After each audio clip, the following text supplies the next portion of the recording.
Hello नमस्कार दोस्तों। एक लड़का होता है जिसका नाम राजू होता है। उसकी उम्र 25 साल होती है और वो जो है उसकी नई नई शादी हुई होती है और अपनी पत्नी के साथ अपने सास के पास गया होता है क्योंकि उसे एक बहुत बड़ी पार्टी मिली थी। उस पार्टी में उसको जाना था। तो वहीं पे उसकी सास जो है पार्टी बड़ी धूमधाम से मनाती है और वो पार्टी इन्हीं लोग के उपलक्ष्य में दी होती है और पार्टी बहुत ही धमाकेदार और बहुत ही बढ़िया होता है। और ये क्या करता है कि उसी समय राजीव अपनी पत्नी को लेकर वहाँ पहुँचा रहता है और ये जो पार्टी होती है लगभग 11 बजे ख़त्म होती है।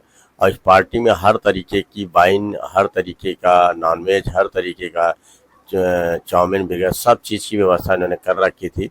उसमें जो है ये बड़ा खुश होकर जो है वो वाइन जो है, जो मदिरा होती है, उसको शौक से पीता है और पीते पीते इतना खुश हो जाता है कि जब पीता है तो पीने के बाद इतना नशे में हो जाता है, नशे में लत हो जाता है।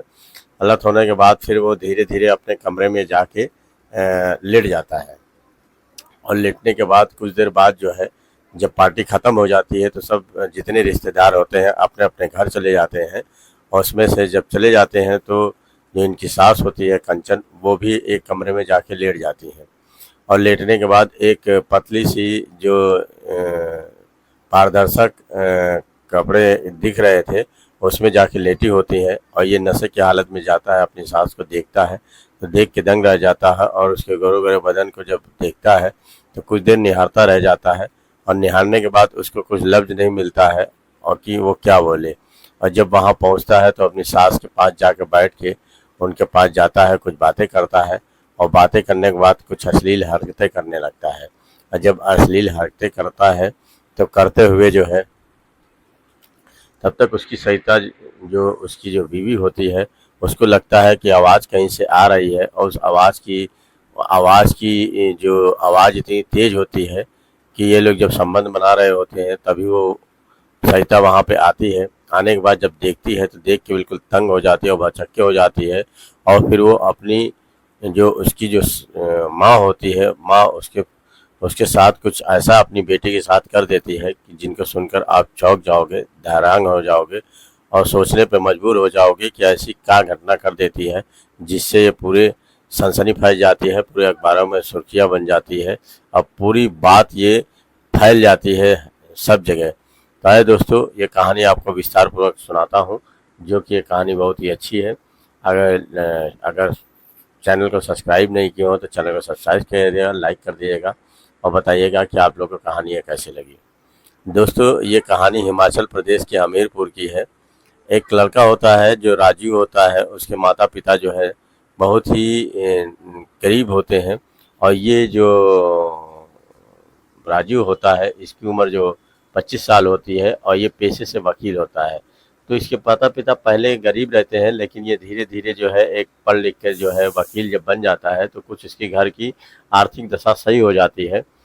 तो इसकी जब उम्र हो जाती है तो इसके माता पिता इसकी शादी के बारे में सोचने लगते हैं कि क्यों ना अब इसकी शादी कर दी जाए, क्योंकि इसकी उम्र हो रही है और वैसे भी पढ़ाई लिखाई कर ही चुका है और पेशे से वकील है, अच्छा खासा इसका धंधा भी चल रहा है, तो इसकी शादी करा देनी चाहिए। तो इसकी माँ कई जगह बातें चलाती हैं अपने रिश्तेदारों में और उसकी शादी जो है कराने की बात कहती हैं। इससे कई रिश्तेदार तैयार हो जाते हैं शादी करने के लिए। सब अपनी अपनी लड़कियां दिखाते हैं, कोई कहीं से दिखाता है, कोई कहाँ दिखाता है। काफ़ी लड़कियां देखने के बाद इसको जो है एक लड़की पसंद आ जाती है जिसका नाम सरिता होता है और उसकी उम्र 20 साल होती है। वो लड़की देखने में इतनी खूबसूरत और बढ़िया होती है, गोरी होती है, चिटगोरी चिट्ठी होती है। देख के इसका जो है मन फिसल जाता है और कहता है कि लड़की वाकई लाजवाब है, इसको मैंने पहले क्यों नहीं देखा। और उसके बाद जो है वो तैयार हो जाता है शादी के लिए। फिर दोनों की डेटें फिक्स कर दी जाती हैं शादी के लिए। और जब दोनों की डेटें फिक्स कर दी जाती हैं तो अब कुछ दिन बचे होते हैं, 2 महीने का समय दिया जाता है। फिर इन लोगों की जो है गोद भराई और बरच्छा और तिलक उलक सब होता है। फिर एक दिन 2 महीने के बाद जो है इनकी शादी की भी डेट फिक्स हो जाती है। और शादी की जब डेट फिक्स हो जाती है तो बड़े धूमधाम से इन लोगों की शादी की जाती है। और बड़े धूमधाम से जब शादी हो जाती है तो इनकी जो सास होती है उनका जो पति होता है यानी सरिता का जो पिता होता है वो 3 साल पहले जो है एक बीमारी के चलते वो ख़त्म हो गया था। जिसके जो कि इनका भरण पोषण इनकी माँ ही कर रही थी और वही पढ़ा लिखा के अप टू डेट अपनी लड़की को की होती है। तो वही तलाश करके लड़की को लाती है, ये जो राजीव होता है उसको, क्योंकि बहुत अच्छा लगता है। और राजीव के मन ही मन जो है जो कंचन होती है अपनी सास हो उनको भी पसंद करता है। कहता है कि जितनी अच्छी माँ है उतनी अच्छी बेटी है, अगर बेटी अच्छी है तो माँ भी कम अच्छी नहीं है। तो उसके मन में ये भावना बनी रहती है कि सास जो है इनकी बहुत अच्छी है। फिर वो क्या होता है कि अपनी जो बीवी होती है उसको विदा करा के ले जाता है और अपने यहाँ सुहागरात के दिन जो है बहुत ही अच्छे से कमरा सजवाता है, बढ़िया से उसको जो है इत्र उत्र मार के बढ़िया किए हुए रहता है। फिर अपने दोस्तों के पास जाता है और कहता है यार मेरी तो पहली सुहागरात है, कैसे मनाया जाता है, हमें इसके बारे में कुछ जानकारी नहीं है, कुछ जानकारी दो ना। तो कहते हैं इसमें जानकारी देने वाली क्या बात होती है यार, कोई जानकारी इसकी नहीं देता है, सबको जानकारी अपने आप मिलती है। ऐसा करो कि इसमें एक चीज़ होता है कि तुम्हारा जो जो सामान है वो तैयार होना चाहिए और वो मजबूत होना चाहिए, क्योंकि सारी कहानी उसी की होती है। बाकी तुम मीठी मीठी बातें करना, उसके बाद तुम्हारा जो है सामान तैयार हो जाएगा तो तुम अपना शस्त्र क्रिया करना शुरू कर देना, इसमें कौन सी पूछने वाली बात है। तो कहता नहीं यार मेरा उतना तनाव नहीं आता है, उतना शरीर में दम नहीं है, तो कैसे क्या करूं, मेरी बीवी क्या सोचेगी पहली रात में। तो कहते हैं ऐसा है, ये श्रेष्ठ पावर की गोली 4 है, इसको दूध से खा लेना। तो जाके अंदर सोचने लगता है कि ये 4 सेक्स की गोली है, कहीं ऐसा ना हो मेरा सर भर ना जाए, मेरा शरीर पे उल्टा रिएक्शन कर जाए। तो वो 2 ही गोली दूध के साथ खाता है। खाने के बाद उसका जो है जो जो प्राइवेट पार्ट होता है तैयार हो जाता है। और तैयार होने के बाद क्योंकि जो पहले से सेक्स सेक्स के बारे में सोचे रहता है और वो जानता है कि हमको बीवी को खुश करना है, तो उसके साथ शारीरिक क्रिया बहुत ही अच्छे से मनाता है और उसे एक बार नहीं 3-4 बार सेक्स करता है, अपनी बीवी को खुश कर देता है। उसकी बीवी भी बहुत खुश हो जाती है, कहती है कि वाकई मर्द हमको बहुत ही अच्छा और करारा मिला है और वाकई जवानी का पहला मज़ा हमने लिया है, मज़ा आ गया। तो वो दोस्तों अपने पति को कहती है कि ऐसा है कि तुम जो है काम पे जल्दी वापस आया करो, और क्योंकि बहुत देर कर देते हो, खाने पीने में हम लोग को टाइम लग जाता है और कम से कम 12-1 बज जाता है ऐसे ही, तो थोड़ा जल्दी आया करो। तो वो कहता है ठीक है मैं जल्दी आ जाया करूँगा, इसमें कोई बात नहीं है। फिर एक दिन होता क्या है दोस्तों कि इनकी जो सास होती है वो फ़ोन करती है अपनी बेटी से, कहती है कि देखो मैं तुम्हारे लिए, तुम लोगों के लिए एक बहुत शानदार पार्ट पार्टी रखी है और तुम लोग को आना बहुत ज़रूरी है और तुम लोग समय पे आ जाना। तो इस बात पे जो है राजू बड़ा खुश हो जाता है, क्योंकि वो पहले से ही चाहत बनाए हुए था अपनी सास को। तो वो कहता है इसी बहाने सास से भी मुलाकात हो जाएगी। तो बड़ा खुशी से उछल जाता है और कहता है कि चलो चलो, माँ जी ने बुलाया है तो बहुत ही अच्छा किया है। तो इस बात पे सरिता कहती है कि अरे इतना इसको खुश होने की क्या जरूरत, खुश तो मुझे होना चाहिए, मेरी माँ ने बुलाया है, ये इतना खुश क्यों हो जा रहा है। तो इस पर से उसको पता नहीं चल पाता है कि आखिर खुशी का राज क्या है। फिर वो समय आता है और वो लोग जो है रात के 6 बजे पहुंच जाते हैं और पहुंच जाते हैं पार्टी में। पार्टी बहुत ही अच्छी और बेशुमार सजावट थी, उसको देख के बड़ा खुश हो जाता है। खुश हो जाने के बाद वहाँ सारी व्यवस्थाएं की जाती थी, पीने की, खाने की, वहाँ पे ड्रिंकिंग की व्यवस्था थी और वहाँ पे नॉनवेज की व्यवस्था थी, सब चीज़ की व्यवस्था थी। देख के बड़ा खुश हो जाता है कि मेरी सास ने बहुत ही गजब की पार्टी दिया है, बड़ा ही अच्छा मन को खुश कर दिया है। वो क्या करता है धीरे धीरे एक एक कप पीता है दारू और इतना ज़्यादा पी लेता है कि उससे सहन नहीं होता है, वो लड़खड़ा के चलने लगता है। फिर एक किनारे बैठ जाता है, बैठने के बाद पार्टी ख़त्म होने का इंतज़ार करता है। पार्टी कम से कम 11:30 बजे तक जो है चलती है। चलने के बाद फिर अपने अपने घर सब चले जाते हैं और जब अपने अपने घर चले जाते हैं तो ये क्या करता है कि वहीं पे बैठा बैठा फिर ये अपने रूम में जाता है और वहाँ जाके लेट जाता है। फिर उसके दिमाग में आता है, वो पेशाब करने उठता है और बाथरूम के अंदर जाता है और जाने के बाद जो है वहाँ से वापस लौट रहा होता है, तभी उसके दिमाग में एकाएक आता है कि देखे मेरी सास कहाँ लेटी हुई है। जब वो अपनी सास को देखता है तो ये क्या करता है कि उनके कमरे में धीरे से चला जाता है नशे में और जाके उनके पास बैठ जाता है। बैठने के बाद धीरे धीरे उनको पैर सहलाने लगता है, तो देखकर जब कंचन जी उठती हैं उनकी सास तो बहुत भौचक्के हो जाती हैं और उसको ये समझ में नहीं आ रहा था कि मैं इनको भगाऊं कि रोकूं कि क्या करूं। क्योंकि दामाद का भी एक नाजुक रिश्ता होता है, उसको समझ में नहीं आ रहा था कि मैं कहाँ से क्या करूं। लेकिन फिर कुछ बोलती नहीं है। और ये क्या करता है कि जब बोलती नहीं है तो इसकी आदत पहले से ही बिगड़ी हुई होती है और ये उन पे हाथ लगा देता है और उनके ब्लाउज के बटन धीरे धीरे खोलने लगता है। फिर वो भी कहीं इनको मना नहीं करती हैं वो, और वो भी चुप हो जाती हैं। और फिर धीरे धीरे सारे कपड़े उतार देता है और अपने भी कपड़े उतार देता है। उतारने के बाद फिर ये दोनों सेक्स क्रिया में जुड़ जाते हैं और काफ़ी देर सेक्स करने के बाद जो है फिर ये जो है थक जाते हैं, थक के सो जाते हैं। सोने के बाद जो है फिर इसकी जो है ये एक तो ड्रिंक भी किया था और उस पे जो है सेक्स पावर की गोलियां भी खा रखा था, तो इसके वजह से 2-3 बार उसका जो है सामान जो है औजार खड़ा हो जाता है। खड़ा हो जाने के बाद कई बार ये सेक्स करता है और अपनी सास को खुश कर देता है। इसकी सास भी कहती है कि मेरे पति जब थे तब भी इतना न मज़ा नहीं आता था और 3 साल के बाद ये मैंने पहली सुख का मैं अनुभव किया है, चरम सुख लिया है, मुझे तो मज़ा आ गया। इस बात पे धीरे से जब उसका नशा उतरता है तो इसका जो दामाद होता है वो दूसरे कमरे में चले जाता है और अपनी बीवी के पास लेटता है, तो उसकी बीवी कुछ जान नहीं पाती है। तो उसकी बीवी कहती है चलो हम लोग चलते हैं, अब पार्टी तो ख़त्म हो गई है। तो कहता है हाँ चलते हैं। फिर ये क्या करता है अपनी बीवी को ले जाता है और लेके चला जाता है अपने घर। और घर जब जाता है तो उसके मन में एक सनसनाहट भरी रहती है कि मुझे अब फिर कब मौका मिलेगा। तो आए दिन इसी तरीके से 6 महीना बीत जाता है। फिर आए दिन जो है अपनी सास की कंचन को जब भी वो सोचता है तो उसके मन में पूरा सिहरन बैठ जाती है और वो सोचने लगता है कि काश मुझे फिर कोई कॉल आ जाए कि मैं उसके पास चला जाऊं। लेकिन फिर सोचता है, एक दिन कहने लगता है अपनी बीवी से कि सहिता चलो हम लोग माँ जी के पास घूम आए, काफ़ी दिन हो गए। तो ये सोचने लगती है कि आखिर ये हमसे इतनी मिन्नतें क्यों कर रहा है, कोई बात तो ज़रूर है, आखिर क्यों हमें जाने के लिए कहता है। फिर वो तैयार हो जाती है जाने के लिए, क्योंकि मना भी नहीं कर पाती है, अपनी माँ का मैटर होता है। फिर वो जाती है और जाने के बाद जो है वो देर से पहुंचती है। पहुंचने के बाद उसकी माँ कहती है कि जब भी तुम लोग आते हो तो देर से ही आते हो और आने के बाद जो है कुछ बैठ के बातें भी नहीं होती, खाना पीना खा के हम लोग सो जाते हैं, तो थोड़ा जल्दी आया करो। इस बात से सरिता कहती है कि मम्मी आप आऊँगी तो थोड़ा जल्दी ही आऊँगी, कोई बात नहीं, थोड़ा देर हो गई।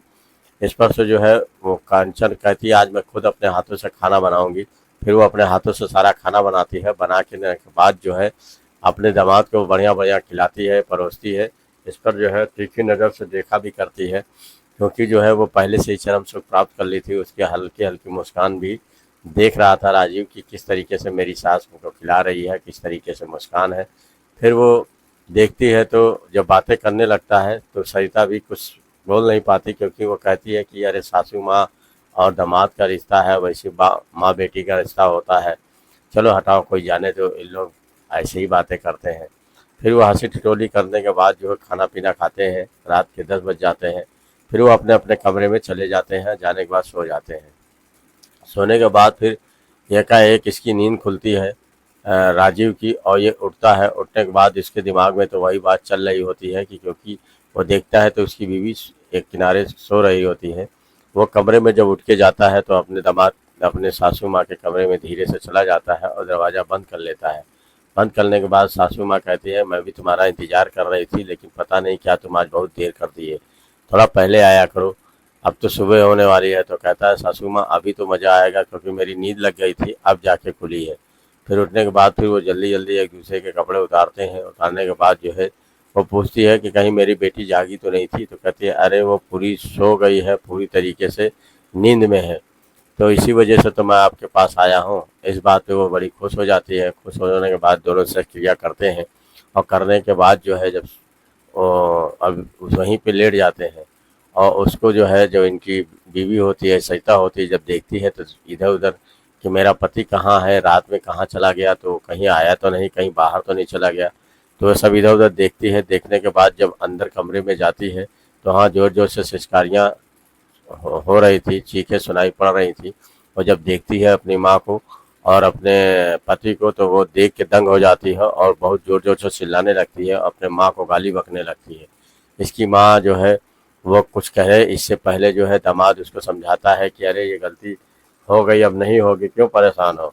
इस बात से जो है वो इतना चिल्लाने और चीखने लगती है। कहती है मैं सारे गांव को बताऊंगी, चुप नहीं रहूंगी, मैं बताऊंगी कि तुमने मेरी माँ के साथ क्या किया है, माँ को बता और सबको ये भी बताऊंगी माँ ने मेरे पति के साथ क्या किया है। ये करने के बाद जो है ज़ोर ज़ोर से चिल्लाने लगती है। चिल्लाने के बाद इसकी जो माँ होती है वो क्या करती है कि एक फूलदान ली होती है और उसी से जो है अपने बेटी के सर पे मार देती है। और जब बेटी के सर पे मार देती है तो धड़ाम से वो गिर जाती है बेहोश होकर चक्कर खा के। और गिरने के बाद फिर वो ताबड़तोड़ कई और मार देती है उसको। और मारने के बाद जो है फिर वो वहीं पे जो है ख़त्म हो जाती है उसकी बेटी। और जब ख़त्म हो जाती है तो ये पहले देखती है, सोचती है कि शायद बेहोश हो गई है, लेकिन वो तो ख़त्म हो जाती है। और जब ख़त्म हो जाती है तो उसका जो दामाद होता है वो भी ज़ोर ज़ोर से चिल्लाने लगता है, चीखने लगता है। और जब उसकी आवाज़ बाहर जाती है, सब कोई सुनता है, तो सब भाग के आता है, गाँव के पड़ोसी लोग। और आने के बाद जब देखते हैं तो कहते हैं कि अरे ये क्या हुआ, ये तो बहुत ही गलत हो गया, ये तो सरिता है, सरिता को किसने मार दिया। फिर वो वहीं में से एक कोई पुलिस को फ़ोन कर देता है और पुलिस आनन फानन में तुरंत आती है। आने के बाद पोस्टमार्टम के लिए लाश पंचनामा करके भेज देती है और उसमें पूछताछ करती है कि इसको मारने वाला कौन है, किसने मारा, क्या बात हुई। तो पहले तो उसके पति से ही पूछती है। पति पूरी बात नहीं बता पाता है, तो उसकी जो सास होती है, उसकी माँ होती हैं, उससे पूछताछ होती है। तो वो कुछ नहीं बोलने को तैयार होती है। फिर पुलिस वाले क्या करते हैं कि उनको समझ में नहीं आता है कि आखिर ये हुआ कैसे है। उसमें से एक आदमी जो रिश्तेदारी होता है वो बता देता है कि इन लोगों में अवैध संबंध था। अवैध संबंध के चलते ये जो सरिता पे हमको लगता है कि ये दोनों मिलके मारे हैं, इसी वजह से वो ख़त्म हो गई है। इस पर से पुलिस को तुरंत शक होता है और होने के बाद वो दोनों को ले जाती है और थाने में जाके पूछताछ करती है। और पूछताछ करने के बाद जब दोनों पे थर्ड डिग्री लगाते हैं पुलिस डंडे, तब वो कबूल देती है। उसकी सासू माँ तुरंत कबूल देती है कि हमारे और दामाद जी में शारीरिक संबंध हो गए थे। और जब शारीरिक संबंध हो गए थे तो ये शारीरिक संबंध मेरी बेटी ने देख लिया था और इसके देखने की वजह से वो जोर जोर से चिल्ला रही थी और पूरे गांव को बताने के लिए कह रही थी। इस पे से मुझे बहुत तेज गुस्सा आ गया और मैंने फूलदान रखा हुआ था, उसी से इसे मार दिया 3-4। और मारने के बाद तुरंत बेहोश हुई और वो ख़त्म हो गई। इस पर से जो है मैंने जान से मारने की कोशिश नहीं की, लेकिन वो ख़त्म ही हो गई। तो इस पर से पुलिस कहती है, तुरंत पकड़ के ले जाती है। ले जाने के बाद इनकी चार्जशीट तैयार करती है, इनको जेल भेज देती है।